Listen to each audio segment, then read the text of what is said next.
le journal.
Il est 7 heures sur l'ensemble des réseaux synchronisés de Solo Média, le journal. Voici les principaux titres.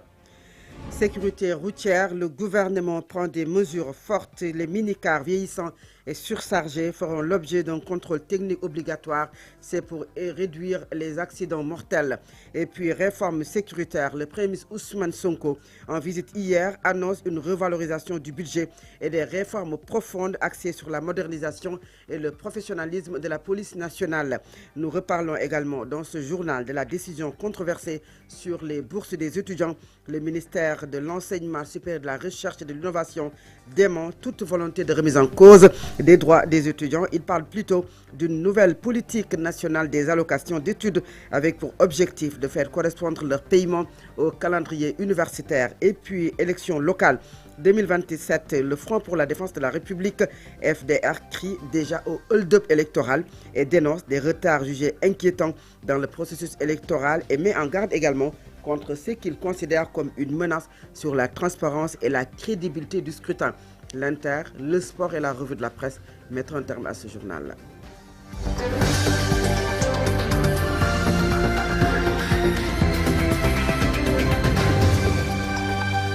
Présentation de ce 7h, Fatou Abdoundiaï Fall. La technique est assurée par Mohamed Touré et Baba Aïdara. Bonjour et bienvenue. Je vous le disais en titre à Diamniadio hier, le gouvernement sénégalais passe à l'offensive contre les accidents mortels. Le ministre des Transports terrestres, Yankob Djemé, a annoncé la fin de la tolérance pour les véhicules de la mort. Les minicars de 12 à 19 places, vieux et souvent surchargés, sont au cœur du problème. Le parc compte 6 886 véhicules avec une moyenne d'âge de 24 ans. Tous devront rejoindre Dakar pour un contrôle technique complet sur 2 mois. Ceux qui ne seront pas conformes seront immobilisés plutôt ou mis aux normes. L'État renforce aussi les contrôles dans les gares, lutte contre le transport irrégulier et impose l'aménagement des garages à l'intérieur à moins terme. Vidéo-verbalisation, GPS pour limiter la vitesse et renouvellement du parc automobile sont également prévus. Je vous propose d'écouter Yankob Djemé, le ministre des Transports terrestres et aériens. Pour un contrôle technique spécifique.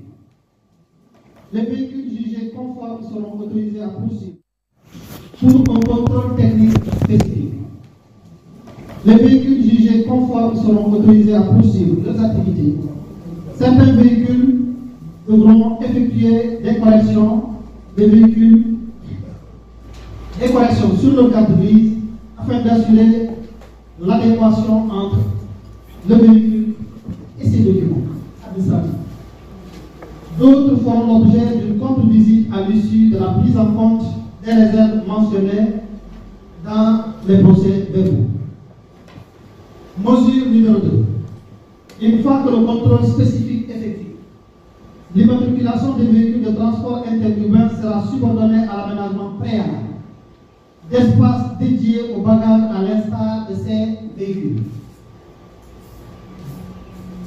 Un contrôle renforcé sera également appliqué au respect des hauteurs de chargement de bagages sur les véhicules déjà en exploitation, conformément à la réglementation en vigueur.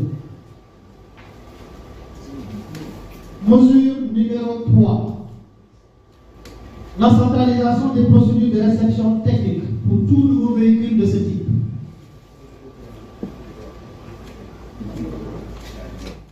À l'instant, le ministre Yankoba Diémé qui montre que la sécurité nationale n'est plus négociable et que tous les responsables devront répondre de leurs actes. Nous y reviendrons certainement dans nos prochaines éditions avec un élément sonore plus clair. Et puis le ministre de l'Enseignement supérieur, le ministère plutôt de l'Enseignement supérieur, de la Recherche et de l'Innovation dément toute volonté de remise en cause des droits des étudiants. Pour le ministère, il n'a jamais été question de la réduction des taux ou la suppression des bourses. Il s'agirait juste de réfléchir à une nouvelle politique nationale des allocations d'études avec pour objectif de faire correspondre leur paiement au calendrier académique. C'est ce que précise le communiqué du ministère de l'Enseignement supérieur. Mariem Ndiaye a parcouru le communiqué pour nous. Le communiqué du ministère de l'Enseignement supérieur, de la Recherche et de l'Innovation du 3 février 2026 apporte des clarifications sur l'organisation d'un atelier national visant à préparer une nouvelle politique de bourse d'études et à réviser le décret 2024. Point clé, un atelier organisé à Dakar les 2 et 3 février 2026 qui avait pour but d'évaluer financièrement le système de bourse, d'identifier les insuffisances du décret précédent et de rompre avec les pratiques non conformes à l'orthodoxie budgétaire tout en assurant une plus grande inclusivité. L'atelier a réuni diverses parties prenantes, notamment des services gouvernementaux, des syndicats et des associations de parents d'élèves ainsi que des amicales d'étudiants. Précision, contrairement aux rumeurs, le MESRI précise qu'il n'y a jamais été question de remettre en cause les droits des étudiants et de réduire les taux ou de supprimer des bourses. Le ministère travaille sur la convergence entre les périodes de paiement des allocations et celles effectives d'organisation des enseignements. Le MESRI a remercié les participants et a indiqué que les discussions se poursuivraient pour aboutir à un consensus sur le cadre réglementaire rénové.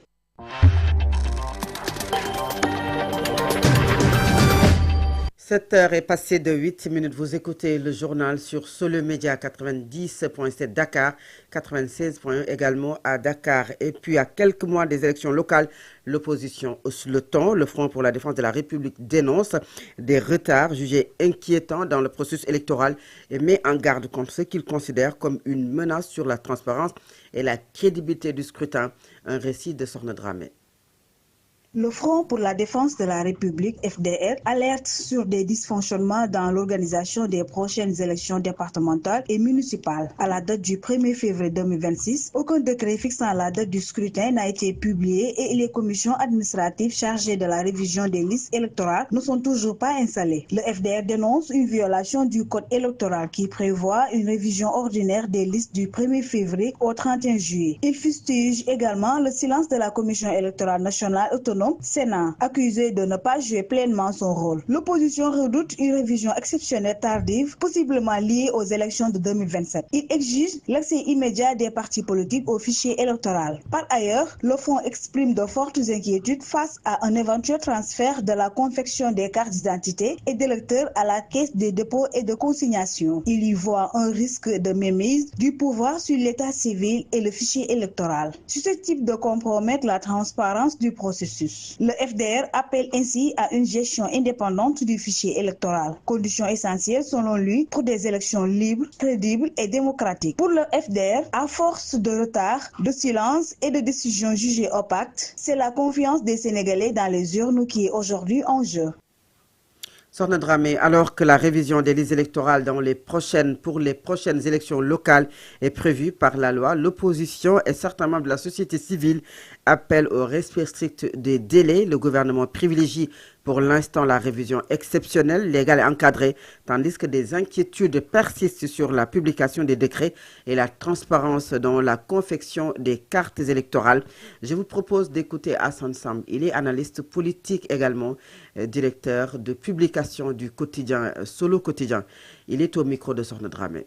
Il faut préciser que justement la révision des listes électorales, elle est prévue par la loi. Donc il y a un délai qui normalement pour les élections locales devrait être fixé à partir du 1er février passé. Donc c'est ce qui fait que la société civile, aussi bien certains membres de la société civile que les partis politiques aujourd'hui tapent sur la table pour exiger des autorités effectivement le respect des délais en la matière pour ce qui concerne en tout cas la révision ordinaire. Mais le PASTEF s'en est largement aussi expliqué dans un communiqué pour dire effectivement qu'en période électorale, la révision ordinaire n'est pas forcément obligatoire et que le gouvernement est fondé à choisir la révision exceptionnelle. À partir de ce moment-là, bien entendu, le délai sera fixé par décret et tout le monde sera avisé de la période de révision exceptionnelle qui sera effectivement mise en œuvre. Donc, on est toujours dans la légalité républicaine. Aucun délai, aucune loi n'a été violée. Ce qu'il faut simplement souligner, c'est que l'opposition tient, le FDR en tout cas, tient à ce que le décret de publication concernant justement cette révision exceptionnelle soit publié et que bien sûr, également cette rumeur sur la confection des cartes d'électeurs et des cartes d'identité par la Caisse de dépôt de consignation soit également éclaircie et pour éviter toute forme de mainmise du PASTEF sur le fichier électoral. Voilà un peu les préoccupations du FDR, mais qui sont des préoccupations politiques, ce qui est tout à fait normal. Ce sont des pressions sur les autorités pour que les normes soient respectées, pour qu'il n'y ait pas des coups bas, pour qu'il n'y ait pas des manœuvres, dans le sens peut-être de violer en tout cas leurs droits. C'est ça qui d'ailleurs motive ce communiqué et qui en réalité reste très politique, mais parce que jusqu'ici, aucune loi, à mon avis, n'a été justement violée. À l'instant, Hassan Sam, analyste politique, dans la dynamique des réformes engagées par les nouvelles autorités pour renforcer la sécurité nationale, le Premier ministre Ousmane Sonko s'est rendu hier à la direction de la formation de la police nationale, une visite stratégique au cours de laquelle le chef du gouvernement a annoncé une revalorisation du budget de la police et a donné des instructions claires aux autorités compétentes pour une réforme en profondeur du secteur axée sur la modernisation, le professionnalisme et le respect des principes républicains. Djibril Niane. Le Premier ministre Ousmane Sonko s'est rendu à la direction de la formation de la police nationale dans le cadre du programme de réforme engagé par l'État pour renforcer la sécurité nationale. En droite ligne de la vision Sénégal 2050 portée par son Excellence Monsieur le Président de la République, je réitère l'engagement de mon gouvernement à accompagner sans réserve notre police nationale pour une réalisation réussie de ces vastes chantiers. Oui, nous avons de très hautes ambitions pour la police nationale. Accompagné par le ministre de l'Intérieur, le ministre du Budget et le directeur général de la police, le chef du gouvernement a visité les locaux et échangé avec les responsables sur les conditions de formation et de travail des forces de l'ordre. C'est pour cette raison, ces grandes ambitions que nous avons. Et je suis venu accompagné de monsieur le ministre des Finances. C'est pour cette raison que le budget de cette année pour la police nationale s'élève à 150 milliards 869 415 279 francs contre 127 milliards 519 906 000 francs en 2025, soit une hausse de 23 milliards 300 en valeur absolue et 18,31% en valeur relative. Au cours de cette visite, Ousmane Sonko a annoncé une hausse du budget de la police nationale destinée à améliorer la formation, les équipements et les capacités opérationnelles. À cet effet, je vous engage, Monsieur le directeur général de la police nationale, sous les ordres et la supervision de Monsieur le ministre de l'Intérieur et de la Sécurité publique. Des instructions fermes ont également été données au directeur général de la police et au ministre de l'Intérieur pour engager une réforme en profondeur du secteur axée sur le professionnalisme, la discipline et le respect des droits des citoyens. À poursuivre les réformes entamées au sein de la police nationale pour en faire cette grande institution à même de répondre convenablement à ses missions. Une visite qui traduit la volonté des nouvelles autorités de bâtir une police moderne, républicaine et plus proche des populations. Djibril Niane, dans l'actualité judiciaire, rebondissement dans l'affaire Madiambal Diagne. La justice française a finalement décidé de prendre plus de temps dans l'examen de la demande d'extradition visant le journaliste homme d'affaires sénégalais réuni à Versailles. La chambre de l'instruction de la cour d'appel a annoncé avoir mis l'affaire en délibéré, poussant ainsi sa décision au 3 mars 2026. Retour sur cette affaire avec Ibrahim Khalil Djemé. La Cour d'appel de Versailles a renvoyé au 3 mars prochain sa décision très attendue sur la demande d'extradition de Madiambal Diagne formulée par l'État du Sénégal. Une procédure qui se prolonge entre Paris et Dakar après avoir suspendu sa décision en novembre afin d'obtenir des clarifications. La justice française a reçu des éléments complémentaires transmis par les autorités sénégalaises. La Cour a ainsi mis son verdict en délibéré devant statuer sur l'autorisation ou le refus de l'extradition du journaliste et homme d'affaires sénégalais prolongeant de fait la procédure. Parallèlement, l'affaire connaît un nouveau rebondissement à Dakar avec le dépôt d'une plainte par le fils de Madiambal Diagne dans le dit dossier Ellipse Project. La demande d'extradition est également liée à une enquête portant sur de présumées rétrocommissions estimées à 21 milliards de francs CFA sur fond de soupçons de flux financiers suspects signalés par le CENTIF. Ibrahim Khalil Djemé, nous restons également sur cette affaire d'extradition au nom du journaliste Madiambal Diagne. C'est là pour s'expliquer par le fait que la justice française ne disposerait pas d'éléments suffisants pour autoriser son extradition vers le Sénégal. Selon Abdoulaye Niang, juriste à la faculté de droit de l'université Cheikh Anta Diop de Dakar, le juriste poursuit en précisant que la plainte déposée par le fils de Madiambal ne peut en aucun cas avoir un impact sur le dossier de son père. Je vous propose d'écouter Abdoulaye Niang. Il est au micro d'Ibrahim Khalil Djemé.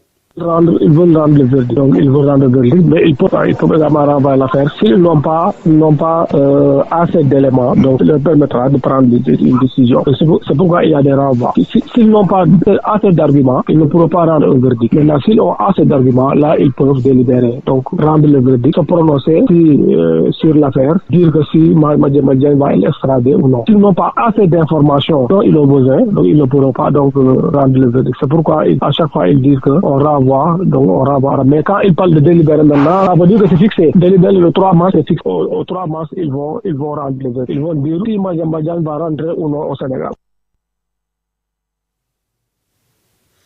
La cérémonie de présentation du rapport d'impact socio-économique DP World au Sénégal 2022-2024 s'est tenue hier. Un événement présidé par le ministre de la Pêche et de l'économie maritime, Dr Fatou Diouf, qui a par ailleurs magnifié la coopération gagnante entre DP World et le Sénégal pour le développement du pays. Nous y reviendrons certainement ou bien Fatou Diouf, l'élément de Fatou Diouf est disponible.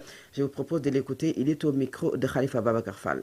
Ce partenariat a permis d'impulser des investissements structurants, de moderniser nos infrastructures portuaires et de renforcer significativement la compétitivité du port de Dakar en tant que plateforme logistique majeure au service de notre économie nationale et régionale. Cette initiative s'inscrit pleinement dans les orientations de l'agenda national de transformation 2025-2029 qui définit des objectifs ambitieux et opérationnels pour accompagner la transition structurelle de notre pays, à savoir promouvoir une croissance économique et durable, créer des emplois, renforcer les compétences nationales, accélérer le développement d'infrastructures modernes et résilientes, stimuler l'innovation et la transformation numérique, améliorer la gouvernance publique, favoriser l'intégration régionale et réussir la transition écologique face aux défis climatiques. En œuvre par le gouvernement sous l'impulsion du Premier ministre Ousmane Sonko et qui place la compétitivité économique, le New Deal technologique et numérique, l'intégration régionale et la création d'emplois durables au cœur de la transformation structurelle de notre pays. Le secteur maritime et portuaire, évidemment, y occupe une place centrale en tant que levier de souveraineté économique, de développement durable et de rayonnement international. Le Sénégal, pour sa part, demeure fermement attaché à des partenariats fondés sur de la valeur partagée, le respect de nos priorités nationales et la promotion d'un développement inclusif et durable. À l'instant, Fatou Diouf, elle était au micro de Khalifa Babacar Fall. Restons dans cette cérémonie où le directeur général du port autonome de Dakar revient sur les changements notés au port de Dakar depuis l'arrivée de DP World en 2008. Selon Waly Diouf Bodian, DP World a changé le visage logistique du Sénégal plutôt. Waly Diouf Bodian est au micro de Khalifa Babacar Fall.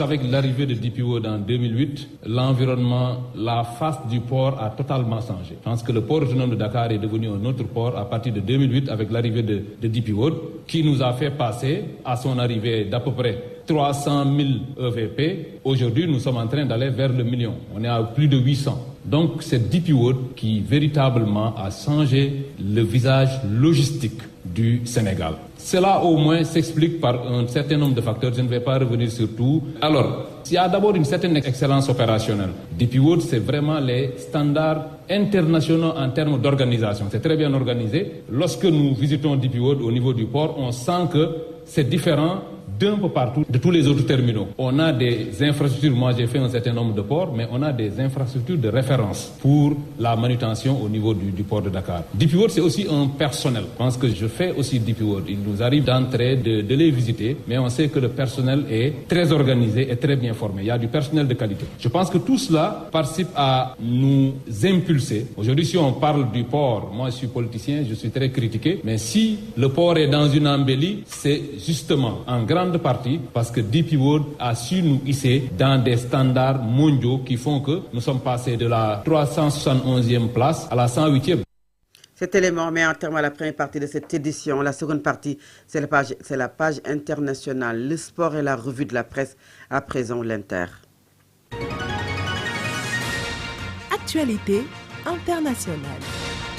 Que nous démarrons en Libye. Saïf al-Islam Kadhafi, le fils cadet de Muammar al-Kadhafi, est candidat aux élections présidentielles de 2021 qui n'ont finalement pas eu lieu, a été assassiné chez lui à Zintan, ville du nord-ouest libyen. Ce mardi 3 février, ses proches ont confirmé sa mort à son domicile, longtemps présenté comme le successeur potentiel de son père.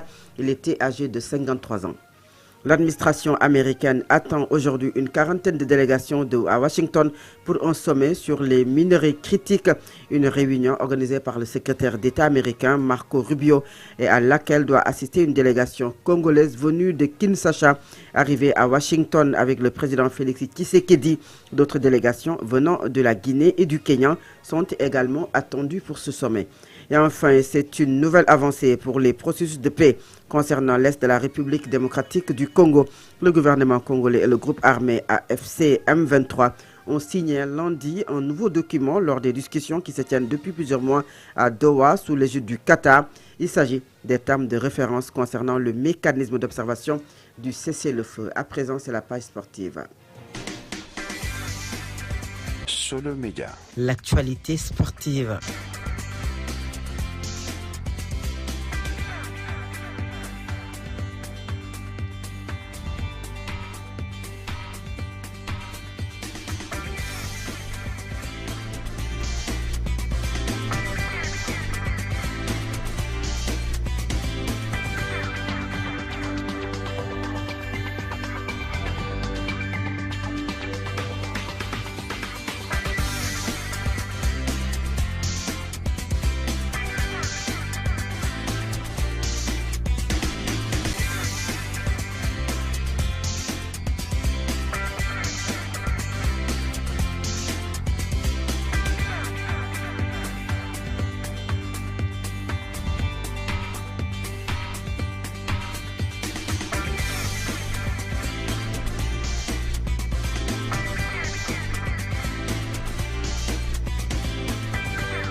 Et voilà, l'actualité sportive reste dominée en quelque sorte donc, par le football.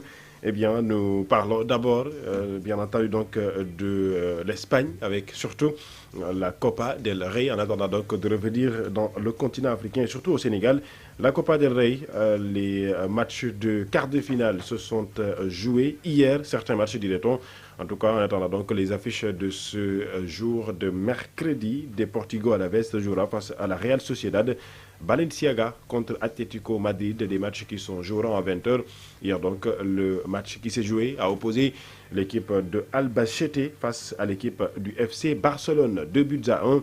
C'est donc le score final. Les Catalans ont renversé la bête noire du Real Madrid sur le score de 2-1. Qualification donc du Barcelone en demi-finale de la compétition. En attendant donc de voir quelles seront les autres équipes qui vont se qualifier. Je le disais donc tout à l'heure, les affiches donc c'est à ce soir, donc à partir de 20h. En attendant, l'autre dernière affiche qui se jouera demain jeudi face contre donc le Real Betis et l'Athletic Bilbao. L'actualité reste dominée aussi par le football en Angleterre. Eh bien, sachez que l'autre demi-finale de la capitale on Cup défiera ou opposera l'équipe de Manchester City face à Newcastle. Ce sera donc à 20h.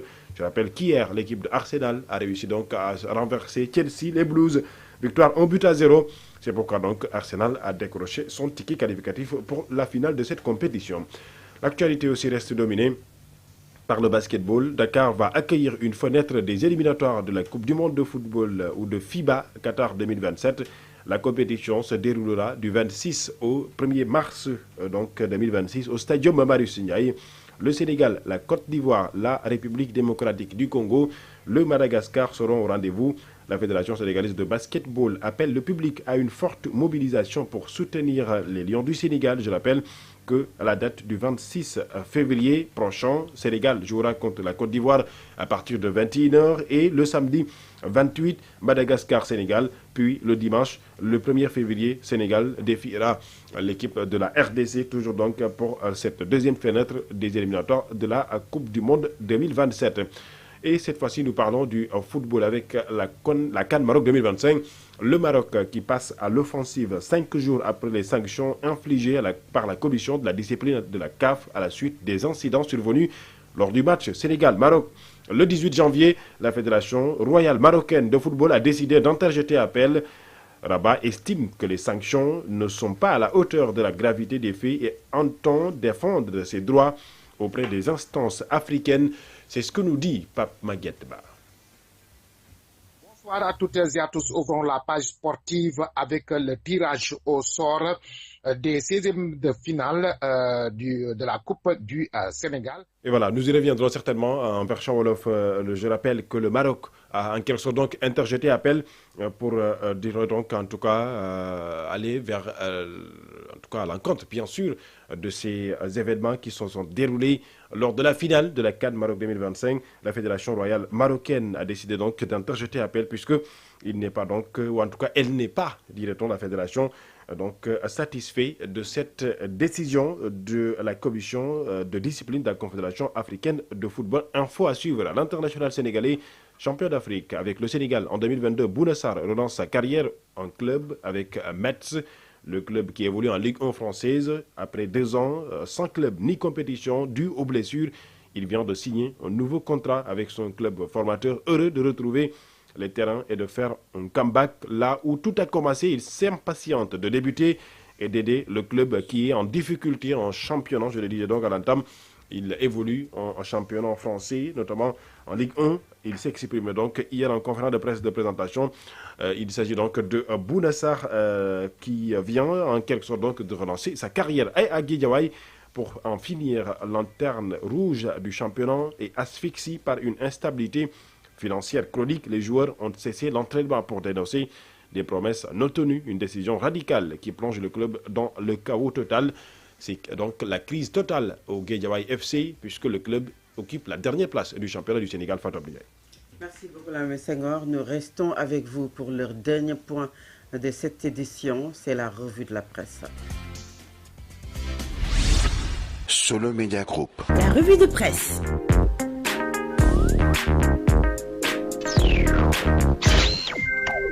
Bonjour. La visite du chef du gouvernement Ousmane Sonko hier à la direction de la formation de la police nationale était la une des quotidiens. Le premier ministre polit le blason de la police, titre Vox Populi ce matin. Il décline les très hautes ambitions du pouvoir pour une montée en puissance de l'institution. Un budget de 150,8 milliards en hausse de 23,3 milliards de francs CFA sera dégagé pour l'année 2026. La police nationale a toujours fait preuve d'engagement, de professionnalisme, de dévouement et surtout de résilience, a dit le chef du gouvernement Ousmane Sonko. Le développement passe par une sécurité suffisante, a-t-il lâché entendre devant les forces de l'ordre, notamment la police et le ministre de l'Intérieur, Mohamedou Bamba Cissé. Lutter contre la corruption sous toutes ses formes, le chef du gouvernement donne ce viatique à la police nationale. Ousmane Sonko magnifie le professionnalisme de la police, a titré le quotidien Scoop ce matin.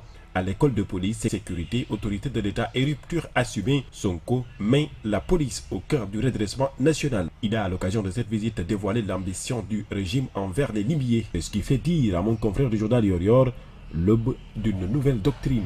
Le gouvernement du Sénégal s'engage donc, à travers les propos du Premier ministre Ousmane Sonko, à accompagner sans réserve la police nationale sénégalaise pour une réalisation réussie de ces vastes chantiers, surtout en particulier la sécurité routière. Yankoba Diémé siffle la fin de la récréation pour les Cheikhou Chérifou. Le ministre du Transport terrestre et aérien a pris des engagements forts. Les minicars de type Cheikhou Chérifou, dont le parc compte environ 6886 unités avec une moyenne d'âge de 24 ans, sont devenus des vecteurs de risque majeur. Rappel général et contrôle technique renforcé, tous les véhicules Cheikhou Chérifou doivent subir une visite technique approfondie à Dakar sur une période de 2 mois. Centralisation à Dakar désormais. La réception technique homologation de ces véhicules se fera exclusivement dans la capitale sénégalaise pour garantir un filtrage plus rigoureux grâce à des équipements spécialisés. L'accent est mis sur l'adéquation entre le nombre de sièges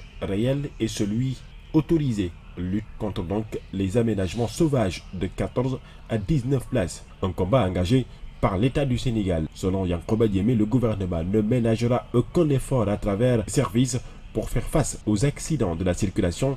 L'État déclare la guerre au Cheikhou Chérifou, titre l'info ce matin. L'affaire Madiambal Diagne aussi est évoquée par les quotidiens. Selon Source A, si le juge de la Cour d'appel de Versailles émet sur la même longueur d'onde que le procureur général, Madiambal terminera le ramadan à Dakar. En tout cas, ce qui est sûr, c'est que Madiambal Diagne connaîtra son sort le 3 mars. En sport, le trophée Tour à la une du journal Point Actu. La Coupe d'Afrique va sillonner les 14 régions du Sénégal du 7 au 14 février. Le même journal évoque les éliminatoires de la Coupe du Monde 2027. Marius Ndiaye choisi comme salle haute de la compétition, comme pour dire que la Fédération sénégalaise de basketball a informé que les phases allées des éliminatoires se tiendront à Dakar. Toujours dans le football, le journal Record évoque la Coupe de la France, Lorient Paris FC à 19h. Bamba Dian et Moustapha Mbow, duel de Lyon au Moustoir. Le journal Le Dakarois revient sur la CAN féminine 2026. Coup de théâtre pour cette compétition. Le Maroc se retire. L'Afrique du Sud prend le relais. C'est tout pour vos quotidiens. Merci et très bonne lecture. Voilà, M. Senghor, c'est la revue de la presse. Je vous rappelle les titres de cette édition. Sécurité routière, Yankoba Diémé, le ministre des Transports terrestres et aériens, prend des mesures fortes. Les minicars vieillissants et surchargés feront l'objet d'un contrôle technique obligatoire pour réduire les accidents mortels.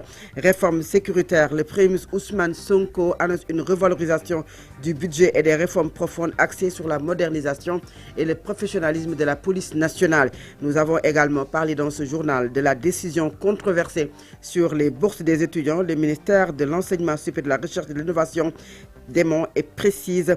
Il dément toute volonté de remise en cause des droits des étudiants. Il parle plutôt d'une nouvelle politique nationale des allocations d'études avec pour objectif de faire correspondre leur paiement au calendrier universitaire.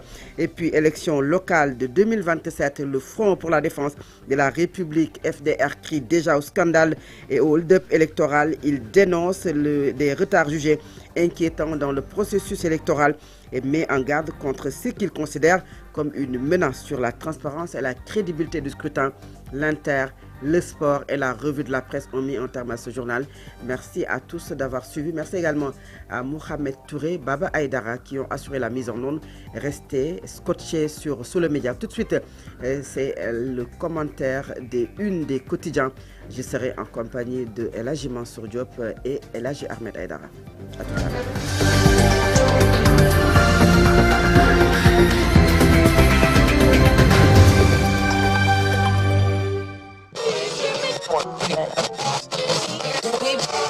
Sur le Média Group à Dakar 96.1, 90.